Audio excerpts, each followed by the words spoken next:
Thank you so much आप लोगों को कि इतनी देर किसी को बैठ के सुनना सबसे बड़ी बात ये होती है, क्योंकि जब वहाँ पे हम बैठ के किसी को सुनते हैं तो उतना पेशेंस रखना पड़ता है, ये मुझे लगता है। और एक्चुअली मैं 26 साल की हूँ।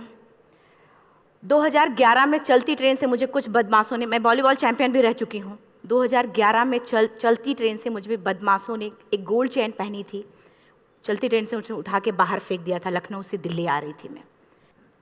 कंपार्टमेंट में बहुत सारे, जनरल कंपार्टमेंट था, बहुत सारे लोग थे, किसी ने मना नहीं किया। एक प्लेयर का जो स्पिरिट होता है वो अपने आप, जब कोई छीनने की कोशिश करता कुछ भी, वो देता नहीं है, तो मेरे में भी था। मैंने मना किया और उन्होंने मुझे चलती ट्रेन से, वो 4-5 थे, उन्होंने बाहर फेंका।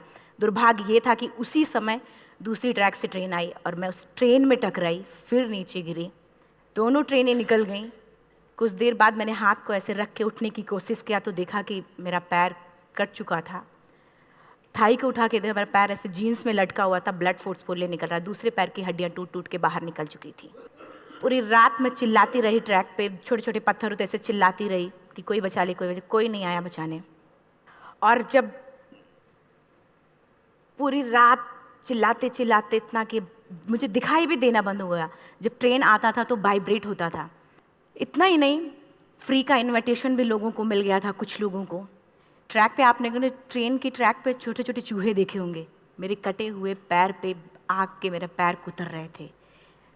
मैं ब्रेन कॉन्शियस मेरा पूरा काम कर रहा था मेरे, लेकिन बॉडी में कोई भी मूवमेंट नहीं था। पूरे पल में वही चीज़ें सोच कि कैसे मैं अपने आप को कैसे बचा पाऊँ। लेकिन करीब पूरी रात ऐसे बीता। सुबह गांव वालों ने मुझे बरेली डिस्ट्रिक्ट हॉस्पिटल यूपी में है, वहाँ पे हुआ था ये।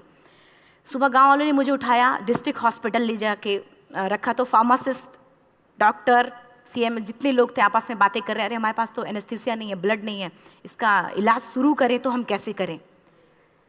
मुझे भी नहीं दिखाई तो नहीं, लेकिन मेरा सुनाई दे रहा था सब कुछ वहाँ पे। कहाँ से हिम्मत आई मुझ में, मुझे भी नहीं पता। मैंने बोला वहाँ पे कि सर जब मेरा पूरा पैर कटा, तब मैंने इतनी देर रेलवे ट्रैक पे थी, मैं उस चीज़ को बर्दाश्त किया, तो अभी तो आप मेरे अच्छे के लिए मेरे पैर काटेंगे। शायद आपको यकीन नहीं होगा, या फिर कभी आप लोगों ने ये चीज़ नहीं देखी, कोई डॉक्टर या फार्मासिस्ट अपना ब्लड दे के किसी पेशेंट को बचाया। मेरी इस बात को सुनने के बाद वहाँ के डॉक्टर और फार्मासिस्ट दोनों ने एक एक यूनिट ब्लड दिया और मेरे पैर को बिना एनेस्थीसिया अलग कर दिया गया। आज भी मैं उस दर्द को महसूस करती हूँ। जब भी मैं जब बोलती हूँ तब मैं वो चीज़ें महसूस करती हूँ। उसके बाद जब बात मीडिया में आई, लोगों को पता चला कि रिमा नेशनल प्लेयर है, KGMC king George medical college Lucknow में एडमिट करा, लखनऊ से फिर sport minister, AIIMS trauma centre Delhi. तब तक सब ठीक ठाक चल रहा था, प्लेयर होने की वजह से अच्छा ट्रीटमेंट मिलना शुरू हुआ। करीब 4 महीने मैं एम्स में रही। एम्स में रहने के बाद जब मैं थोड़ा ठीक हुई, करीब 25 दिन बाद जब ठीक हुई, न्यूज़पेपर में गोल गोल लिख के आ रहे कि अरुणिमा के पास टिकट नहीं था, अरुणिमा ट्रेन से कूद गई। उसका खंडन किया घर वालों ने, फिर बोला कि अरुणिमा सुसाइड करने गई थी। जिस लड़की का शरीर का एक अंग कट चुका, पूरी जिंदगी का पता नहीं कि व्हील चेयर है, बैसाखी या पता, यहाँ तक कि मेरे स्पाइन में 3 फ्रैक्चर था, मुझे ये भी नहीं पता था कि मैं बेड से उठ भी पाऊंगी कि नहीं। अंदाजा लगाया जा सकता, सिर्फ अंदाजा लगाया जा सकता है कि उसकी दिलो दिमाग पे क्या चल रहा होगा, उस परिवार की क्या स्थिति रही होगी जब जिस परिवार की एक यंग एज लड़की का इस तरीके का सिचुएशन हुआ हो। फिर भी कहते हैं कि जहाँ चाह होती वहाँ राह मिली जाती है। एम्स के हॉस्पिटल के बेड पे मैंने डिसाइड किया, क्योंकि अपनी बातें हम चिल्ला चिल्ला के करें, वो सिस्टम की इतनी हाई लेवल की बातें हो रही थी कि हम एक मध्यम वर्गीय फैमिली से थे, हम अपनी बातें चिल्ला चिल्ला के कह रहे थे, लेकिन कोई नहीं सुन रहा था। लेकिन कहते हैं मैंने अपने दिल दिमाग अंतरात्मा से ये चीज़ सोच लिया कि ठीक है, आज आपका दिन है, जितना चाहो बोल लो, एक दिन तो मेरा दिन आने वाला, मैं प्रूफ कर दूंगी कि मैं क्या हूँ, मैं क्या थी, ये मैं प्रूफ कर दूंगी। हॉस्पिटल के बेड पे डिसाइड किया वॉलीबॉल लाइफ का सबसे टफ गेम करना है, तब मैंने माउंटेनिंग चुना। जब मैंने माउंटेनिंग कहने और करने में बहुत फ़र्क होता है। जब मैंने माउंटेनिंग की बात सोची और लोगों के सामने, सबसे बड़ी चीज़ थी सही गाइडेंस में ट्रेनिंग लेना, दूसरा स्पॉन्सरशिप। इतना बड़ा एक साथ तो मैंने 40 से 50 लाख मैंने वाकई में कभी नहीं देखे थे पहले। मेरे लिए बहुत बड़ी चीज़ थी वो इकट्ठा कर पाना। जब मैंने लोगों के सामने रखा कि मैं माउंटेनिंग करना चाहती हूँ, एवरेस्ट के लिए मुझे ट्राई करना है, हर किसी ने मुझे बोला कि क्या है, पागल हो चुकी हो क्या, तुम्हारा दिमाग खराब हो चुका, तुम कभी नहीं कर सकती माउंटेनिंग। एक पैर आर्टिफिशियल है, दूसरे में रॉड है, और तुम्हारा दिमाग खराब है, स्पाइन में भी फ्रैक्चर है, तुम पागल होगे, चुपचाप कोई नौकरी करो, जीवन यापन करो। क्योंकि लोगों का सबसे बड़ा प्रॉब्लम ये होता है, लोग फिजिकल देखते, पैरों को मेरी अंतरात्मा में क्या चल रहा था वो तो किसी को पता ही नहीं था। मुझे लगता है कि आज यहाँ पे मैं भी सुबह से देख रही हूँ, इतने अच्छी अच्छी चीज़ें मैंने सीखी यहाँ पे। बहुत बड़े बड़े स्पीकर को शायद आप लोगों ने भी सुना, आज मैं भी आपको यहाँ पे कि चाहे जितना मोटिवेट करूँ, चाहे जितना चीज़ें मैं बताऊँ, लेकिन मुझे लगता है सबसे बड़ा मोटिवेटर कौन होता? आप खुद। जिस दिन किसी भी लक्ष्य के प्रति आपकी अंतरात्मा जाग गई, आपको कोई नहीं रोक सकता उस लक्ष्य को पाने में। ये मैं किताब से बातें नहीं बोल रही हूँ, ये मैं एक एक पल मैंने ये मैं कोई भी किताब की बातें नहीं, एक एक पल आज जो मेरा 26 साल का एक्सपीरियंस है वो मैं बता रही हूँ सिर्फ आपको। उसके बाद किसी तरीके से मैनेज किया मैंने। भाई साहब, मेरा परिवार मेरा बैकबोन था।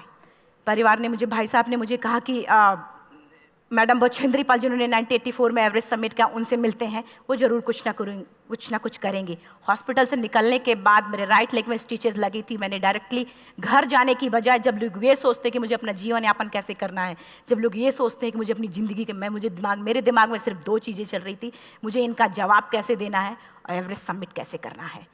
फर्स्ट तुरंत गए बछेंद्री मैम के पास। जब मिले, मैम ने फर्स्ट टाइम जब मुझे देखा तो उन्होंने कहा, अरुणिमा, उनकी आंखों में आंसू आ गए। उन्होंने बोला, अरुणिमा, तूने ऐसी हालात में एवरेस्ट जैसे दुरूह पहाड़ के बारे में सोचा तो तूने अपने अंदर तो एवरेस्ट फतह कर लिया, अब तो सिर्फ लोगों के लिए। मेरे परिवार को छोड़ के बाहर की पहली ऐसी महिला थी जिन्होंने मुझ पे भरोसा किया था कि हाँ अरुणिमा, तुम कर सकती हो। मेरे लिए वही बहुत बड़ी चीज़ थी। प्लानिंग भी कर ली, मैम भी मिल गई, सब हो गया। लेकिन जब उतरते हैं फील्ड में तब पता चलता कि हम क्या हैं। रोड हेड से मैं पहुंच गई। मैडम ने कहा कि ठीक है, तुम्हारे कहने, तुम्हारे सोचने से कुछ नहीं होगा अरुणिमा, प्रूफ करो कि कर सकती हो। मैंने कहा बस एक मौका चाहिए मुझे। वाकई में जब मैं माउंटेन में पहुंची, रोड हेड से बेस कैंप लोगों को 2 मिनट लगता था, मुझे 3-3 घंटे लगते थे, क्योंकि मेरे राइट लेग की हड्डियां भी नहीं जुड़ी थी। लेफ्ट मेरा आर्टिफिशियल लग चुका था, लेकिन स्टंप एकदम रेड, उसका मतलब घाव एकदम नए थे। मैं अगर पैर रखती थी तो मेरे पैर से जोर से अगर दबा देती थी तो पैर से मेरे ब्लड आने लगता था। सारे लोग नॉर्मल थे वहाँ पे। हर कोई ये बोलता कि एक पीक के लिए जाते थे तो हर कोई मुझे ये बोलता कि अरुणिमा, तुम धीरे धीरे आओ। मेरे दिमाग में हर बार यही बात चलती थी कि क्या है, मैंने एवरेस्ट का प्लान किया, मैं इनके बराबर भी नहीं चल पा रही हूँ। खुद से संकल्प लिया कि कोई बात नहीं, एक दिन ऐसा आएगा कि मैं इनसे पहले जाऊँगी।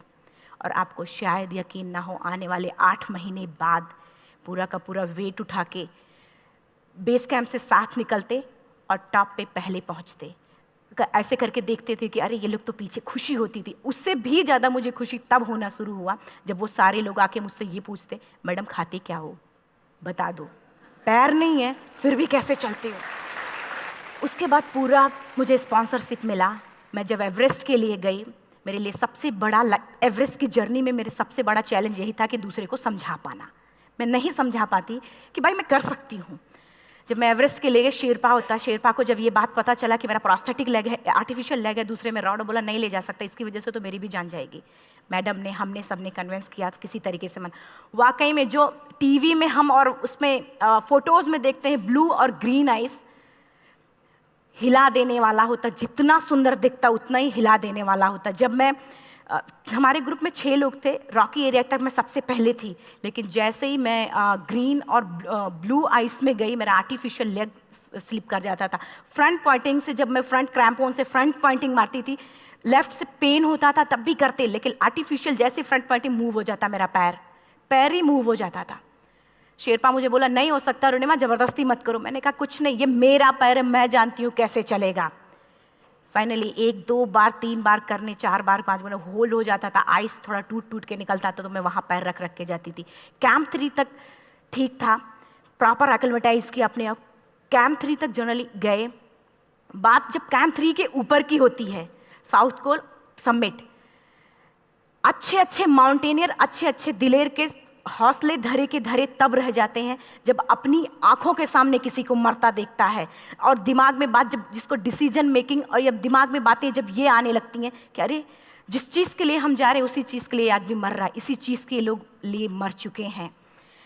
रात में क्लाइंबिंग, ज़्यादा से ज़्यादा माउंटेनिंग रात में की जाती है क्योंकि वेदर शांत होता है। जब मैं रात में निकली साउथ कोल से, कैंप 4 से, मेरी हेडलाइट जिधर ही हेडलाइट जा रही थी उधर ही डेड बॉडीज़ मुझे नज़र आ रही थी। मेरे रोंगटे खड़े हो रहे थे, मुझे समझ में नहीं आ रहा था कि मैं करूं तो क्या करूं। इतना ही नहीं, मैं जिस रोप में थी उसी रोप में जब मैं आगे जा रही हूं और एक बांग्लादेशी, उनका हाथ हल्का हल्का ऐसे हिल रहा, मुंह से आवाज़ आ रही थी। मैं एक्सप्लेन नहीं कर सकती मुझे कितना डर लग रहा था। बार बार ये बार बार मन में आती, इसका ऑक्सीजन खत्म हुआ है, ये मर चुका है लास्ट सिचुएशन में, और हम कुछ नहीं कर पा रहे हैं, क्या करें। उसके बाद मैंने 10 से 15 मिनट सिर्फ मैं वहाँ खड़ी रही। मैंने सिर्फ इतना बोला कि अगर आप सभी में से सभी ने एवरेस्ट सबमिट कर लिया तब तो ठीक है, अगर नहीं सबमिट किया है मैं सबके लिए एवरेस्ट सबमिट करूँगी और जिंदा वापस जाऊँगी। क्योंकि जैसा हम सोचते हैं हमारी बॉडी उसी तरीके से जनरेट करना शुरू करती है। मैंने डेड बॉडी, क्योंकि जा ही नहीं सकते थे किनारे से, उसी रोप में वो एंकर है, डेड बॉडी को लांगी और लांग के जाना शुरू किया। हिलेरी स्टेप साउथ समिट के करीब जब मैं खुद पहुंची, मेरे शेरपा ने एक जोर से झटका मुझे दिया कि अरुणिमा वापस चलो, तुम्हारा ऑक्सीजन खत्म हो रहा है। हिलेरी स्टेप के बाद एवरेस्ट समिट है, थोड़ा चलने के बाद एवरेस्ट समिट है। अगर कोई आपसे ये बोले, आप अपने टारगेट के इतने करीब हो, अगर कोई आपसे ये बोले कि अरुणिमा वापस चलो, कैसा लगता है? मैंने भी यही बोला, सर क्या बोल रहे हो आप, मैं नहीं जाऊंगी वापस। बोला अरुणिमा जिंदगी रही, दोबारा ट्राई करना और एवरेस्ट समिट हो जाएगा दोबारा तुम्हारा। मैंने कहा नहीं, ये आप जिंदगी में गोल्ड चांस बार बार नहीं आते, लाइफ में कभी कभी आता है, ये आपके ऊपर आता, आप उसको पकड़ के रखते हो या फिर छोड़ देते हो। मैं अपना गोल्ड चांस कभी नहीं, क्योंकि मैं जानती थी मुझे स्पॉन्सरशिप बहुत मुश्किल से मिला, एक बार अगर मैं छोड़ देती दोबारा मुझे कभी नहीं मिलता। मैं बहुत अच्छी तरीके से जानती थी। मेरा फाइनली मुझे बछेंद्री मैम ने भी एक बार बात समझाई थी, मेरी माँ ने मुझे एक बात बताया था कि लाइफ में कभी कभी सिचुएशन ऐसी आती है जब सिर्फ आप अकेले होते हो, डिसीजन सिर्फ आपको लेना होता है। जहाँ पे भी होना, खड़े होकर हल्का सा पीछे मुड़कर देखना और ये सोचना कि आप एक एक कदम चल के यहाँ तक पहुँचे हो, सिर्फ अपना एक कदम आगे बढ़ाना, तुम देखना कुछ देर बाद तुम टॉप पे होगी। मेरे दिमाग में उनकी बातें वीडियो की तरह चल रही थी और सिर्फ एवरेस्ट का टॉप चल रहा था। मैंने शेरपा को पहले कन्विंस करने की कोशिश की कि भाई चल, कुछ नहीं होगा भाई चल। फाइनली जब वो नहीं माना, मैंने एक कदम आगे बढ़ाया, डिसीजन लिया कि नहीं, जाना ही जाना है। आगे बढ़े, करीब 1 से 1.5 घंटे बाद मैं टॉप पे थी। और इतना ही नहीं, आज भी मैं जितनी बार बोलती हूँ उतनी बार मैं महसूस करती हूँ, मेरे रोंगटे खड़े हो जाते हैं, मेरा दोनों हाथ ऊपर करके जोर जोर चिल्लाने का मन कर रहा, कितनी जोर से चिल्लाऊं कि सबको बता दूं कि आज मैं टॉप ऑफ द वर्ल्ड पे हूं। उन लोगों को बता दूं जो लोग ये सोचते हैं, लड़की, दूसरे विकलांग, तीसरे मिडिल क्लास में, जो लोग एक बार हार के फिर दोबारा लड़ना नहीं चाहते, जो लोग हारने के बाद सोचते हैं कि हम दोबारा कुछ कर नहीं सकते, उन लोगों को मैं चिल्ला चिल्ला के टॉप से बताना चाहती थी कि नहीं, आप सब कुछ कर सकते हो। सिर्फ एक सोच की विकलांगता, हैंडीकैप आदमी यहाँ से होता है, यहाँ से नहीं। अगर यहाँ से जो आदमी विकलांग है तो नॉर्मल आदमी भी विकलांग है, जो अगर यहाँ से विकलांग है। चिल्ला चिल्ला के मैं बताना चाहती थी। मैंने शेरपा से कहा कि आप एक फ़ोटो खींच लो, क्योंकि सारे लोग फ़ोटो, अपना नेशनल फ्लैग का जो वैल्यू होती है ना, वो जो हम कहीं बाहर होते हैं तो पता चलता है। मुझे भी बहुत खुशी हो रही थी, फ्लैग को हग किया और बोला फ़ोटो खींचो। बोला पागल हो गई है, तेरा ऑक्सीजन कभी भी ख़त्म हो जाएगा, नीचे चल। नहीं, फ़ोटो खींच लो। फ़ोटो खींचा उसने। वो तो अगली बार इतना तेज गुस्सा हुआ, मैंने उसको बोला कि भाई वीडियो भी बना ले। 8848 की हाइट पे ऑक्सीजन खत्म हो रहा है। आज हम भी हंस रहे हैं आप लोगों के साथ, क्योंकि यहाँ पूरा ऑक्सीजन है। और 8848 की हाइट पे जब मुझे शेरपा, कोई भी शेरपा को बोलेगा भाई वीडियो बना, तो परेशान हो जाएगा, पागल हो चुकी क्या, तुम मर जाए, यहाँ मैं जा रहा हूँ नीचे। मैंने कहा नहीं, कुछ नहीं होगा, आप बनाओ वीडियो। किसी तरीके से मैं 4-5 पेयर बैटरी रख के लेके गई कि डिस्पोजल कैमरा, एक अलग कैमरा की, मतलब एक नहीं काम करेगा तो दूसरा करेगा, प्रॉपर प्लानिंग से। शायद आप लोग भी सोचो कि वाकई में लड़की को इतना बड़ा रिस्क लेने की क्या जरूरत थी, कि जिंदगी कभी भी जा सकती थी इसकी। लेकिन मैंने वो रिस्क लिया क्यों?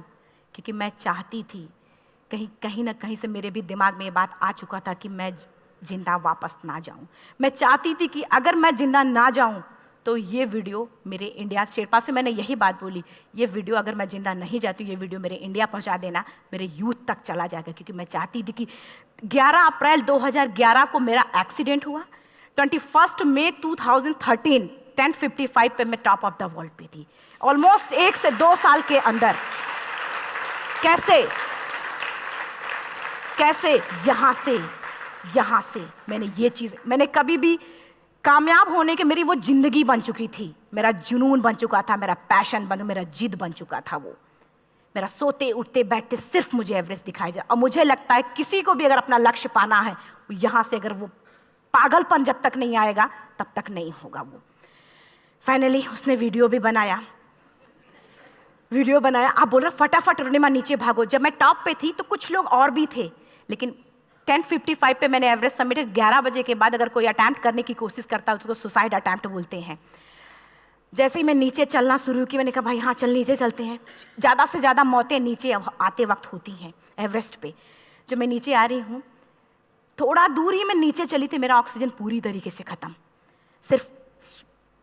सिर्फ अंदाज़ा लगा सकता कि जब ऑक्सीजन ख़त्म हुआ क्या परिस्थिति रही होगी। मैं ऐसे नीचे गिर गई और शेरपा मुझे बोल रहा कि रोनिमा मुझे यकीन नहीं था कि तू एवरेस्ट सबमिट कर पाएगी, लेकिन फिर भी तूने किया।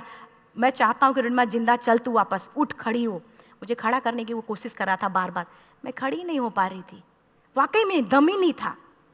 लेकिन फिर भी कहते हैं कि जैसे हमारे नियम होते हैं वैसे ऊपर वाले के भी नियम हैं। उसकी लिस्ट में जब मेरा नाम नहीं है तो वो मुझे नहीं ले जा सकता। अगर दूसरी चीज़, मेरा कॉन्सेप्ट एकदम क्लियर हो चुका था। जब रेलवे ट्रैक पे मैं थी, रेलवे ट्रैक पे 7 घंटे में पड़ी थी, 49 ट्रेन अप डाउन हुई थी, तो मेरा कॉन्सेप्ट एकदम क्लियर हो चुका था। इसका मतलब है कि ऊपर वाले ने अगर मुझे कुछ बचाया है तो कुछ ना कुछ इतिहास रचने के लिए बचाया है। मैंने पॉजिटिव तरीके से सोचा। और उसी समय एक ब्रिटिश क्लाइंबर नीचे से ऊपर आ रहा था और उसके पास 2 ऑक्सीजन, तो उसने एक को वहीं फेंका और दूसरे को लेके नीचे जाना शुरू किया क्योंकि वेदर ख़राब था। मेरा शेरपा मुझे एंकर किया और जाने लगा नीचे, और वो फटाफट उसको लेके आए, मुझे लगाया। उसने बोला रोनिमा तू बहुत लकी है कि तुझे यहाँ पे ऑक्सीजन मिला है। वाकई में ऊपर वाला भी चाहता है कि तू जिंदा रहे। वो मुझे बार बार लकी लकी बोल रहा था। शायद आप लोग में से भी कोई होगा कि जो लक और भाग्य जैसी चीज़ों पे यकीन करता हो, या पता नहीं भी। मैं किसी की भावनाओं को ठेस नहीं पहुंचाना चाहते, लेकिन मैं इन किसी भी चीज़ों पे भरोसा नहीं करती, क्योंकि मेरा मानना है कि लक भी उसी का साथ देता है जिसके अंदर जीतने का जज्बा है। अगर आपके अंदर जीतने का जज्बा नहीं है, चारों तरफ सिर्फ बहाने होते हैं, सिर्फ बहाने, इतना सारा एक्सक्यूज़ होता है। शायद मैं भी अगर वापस आ गई होती तो मैं बोल देती मेरा ऑक्सीजन खत्म है, कोई मुझसे पूछने ना बछेंद्री मन ना मेरा परिवार, कोई भी मुझसे मुझे पूछने नहीं आता। लेकिन क्या कभी मैं अपने आप को समझा पाती? कभी नहीं। फाइनली जो भी था, लक भाग्य किस्मत में नीचे आ रही थी, बहुत खुश थी। माउंटेन, डेड बॉडीज, मेरा शेरपा, ये लोग थे। मैं किसी से शेयर भी नहीं कर पा रही थी कि अरे मैंने एवरेस्ट सबमिट किया, किसी से शेयर भी नहीं कर पा रहे थे। फटाफट मैंने नीचे हील मार के, हमारे से हील मार के नीचे आ रहे थे। एकाएक मेरा प्रोस्थेटिक लेग, पूरा का पूरा लेग ही निकल गया। -60 डिग्री तक टेम्परेचर डाउन हो जाता है एवरेस्ट पे। मेरा हाथ वगैरह ये सब ऐसे मूवमेंट, ऐसे मुड़ नहीं रहा था, ब्लड निकलने लगा था, ये सब यहाँ तक। मुझे शेरपा से मैं बोल रही हूँ कि ऑलरेडी मेरा पैर कटा हुआ है, अगर दिमाग में ये बात है कि मेरा हाथ भी काटना पड़ेगा, कैसा लगेगा मेरा दिमाग। क्योंकि ये ऐसा मूवमेंट, रेड 3 स्टेज होती हैं। रेड मेरा हो चुका था, रेड, ब्लैक, ब्लू, ब्लैक हो तो काटना पड़ेगा। तो बार बार मैं बोल रही हूँ शेरपा से कि भाई हाथ मेरा कुछ हो रहा है, इसमें मूवमेंट नहीं हो रहा है, यहाँ सबसे ब्लड हो रहा है। बोला रोनिमा कुछ नहीं, जितना नीचे जाएंगे उतना अच्छा होगा। प्रोस्थेटिक लेग मेरा निकल चुका है, मैं रुकी हूँ, मेरा ऑक्सीजन चल रहा, बड़े मुश्किल से, लक भाग्य किस्मत जो भी था मुझे मिला था। शेरपा मेरे आगे है, लास्ट मोमेंट तक वो मुझे बोलेगा, अगर वो मैं नहीं चलती वो मुझे छोड़ के चला जाए। गलती उसकी भी नहीं होती, क्योंकि वो क्या करे, क्लाइंबर की वजह से, या तो अपनी जान वो भी दी, गलती उसकी भी नहीं है। लास्ट में मेरी आंखों से आंसू निकलने लगा। मैंने सोचा क्या करूँ अब, रोने अपने आप आंसू ने कहीं ना कहीं से आ ही जाता है। दूसरे पल मुझे समझ में आ गया कि रोने धोने से कुछ नहीं होगा। मैंने आंसू को पोंछा और रोप, जो मेरी रोप थी, रोप को पकड़ा, दूसरे हाथ से आर्टिफिशियल लेग को, पैर को घसीट के चलना शुरू हो गया, क्योंकि मेरे पास यही था। ये तो दूसरा था, गिव अप कर दो ही चीज़ थी। पैर को घसीट चलना शुरू हुआ। कुछ दूर नीचे चलने के आने के बाद रॉक था, उसमें घुसे, पैर को खोला, सही किया, फिर नीचे चलना। Camp 4 to summit to camp 4 3500 feet है, और इसमें टोटल जनरली लोग 16 से 17 घंटे में सबमिट कर लेते हैं। मुझे टोटल 28 घंटे लगे थे। हर माउंटेनियर, चाहे बाहर का या फिर इंडिया का, हर किसी ने ये मान लिया था कि अरुणिमा जिंदा वापस नहीं आएंगी। हर किसी ने ये चीज़ मान लिया था। लेकिन मुझे लगता, जब मैं वापस साउथ कोल पहुंची, जब मैं टेंट का जिप खोला, मैंने हर किसी ने कहा कि अरे तू यहाँ है, हम तो सब सोच लिए थे तू चली गई। हर किसी ने ये बोला था। फिर सब खुशी मना रहे थे हम सब। देखिए, ये सब बताने का मेरा सिर्फ एक मकसद था कि सब कुछ हम में है, हम जैसा चाहें वैसा कर सकते हैं। ऑलरेडी टाइम हो चुका है। मैं एक चार लाइन की पंक्ति सिर्फ बोलूँगी। मैं एक्चुअली, मेरा एम है कि मैं वर्ल्ड के जो कॉन्टिनेंट के हाईएस्ट पीक समिट करूं।